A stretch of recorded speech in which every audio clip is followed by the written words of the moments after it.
ಅದನ್ನ ಎಂಕ್ವೈರಿ ಮಾಡಕ್ ಹೇಳಿದ್ದೀನಿ. ಯಾರ ಗನ್ನಿಂದ ಬುಲೆಟ್ ಬಂದಿದೆ ಅಂತ ಹೇಳಿದ್ರು ಗೊತ್ತಾಗಬೇಕಲ್ಲ. ಅದು ಬಿಜೆಪಿಯವರು ಗನ್ನಿಂದ ಬಂದಿದೆಯಾ ಇಲ್ಲ ಕಾಂಗ್ರೆಸ್ನವ್ರ ಗನ್ನಿಂದ ಬಂದಿದೆಯಾ ಗೊತ್ತಾಗಬೇಕು. ಅದಕ್ಕೋಸ್ಕರ ಅದನ್ನು ತನಿಖೆ ಮಾಡಿ ಅಂತ ಹೇಳಿ ಎಂಕ್ವೈರಿ ಮಾಡಿ ಖಾಸಗಿ ಬುಲೆಟ್ ಅನ್ನುವಂಥದ್ದನ್ನ ಅಲ್ಲಿ ಎಸ್ಪಿ ಮಾಹಿತಿ ಕೊಟ್ಟಿದ್ದಾರೆ. ಖಾಸಗಿ ಬುಲೆಟ್ ಅಂತ ಎಸ್ಪಿ ಮಾಹಿತಿ ಕೊಟ್ಟಿದ್ದಾರೆ. ಈಗ ಸತೀಶ್ ರೆಡ್ಡಿ ಅವರು ಕೂಡ ಇಟ್ಕೊಂಡಿದ್ದಾರೆ.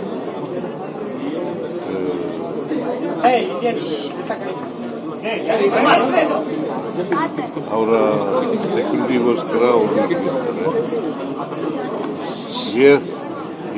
ಏರಲ್ಲಿ ಗನ್ ಫೈರ್ ಮಾಡಿದ್ದಾರೆ.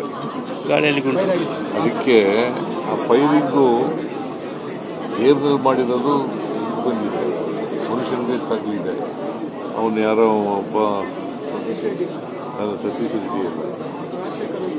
ರಾಜಶೇಖರ್ ರೆಡ್ಡಿ ಸತ್ತೋಗಿದ್ದಾರೆ. ಅದಕ್ಕೆ ಅದು ಯಾರ ಬುಲೆಟ್ ಯಾವ ಗನ್ನಿಂದ ಬಂದಿದೆ ಅನ್ನೋದು ಗೊತ್ತಾಗಬೇಕಲ್ಲ. ಅದಕ್ಕೆ ತನಿಖೆ ಮಾಡಿ ಹೇಳಿ ರಿಪೋರ್ಟ್ ಕೊಡಿ.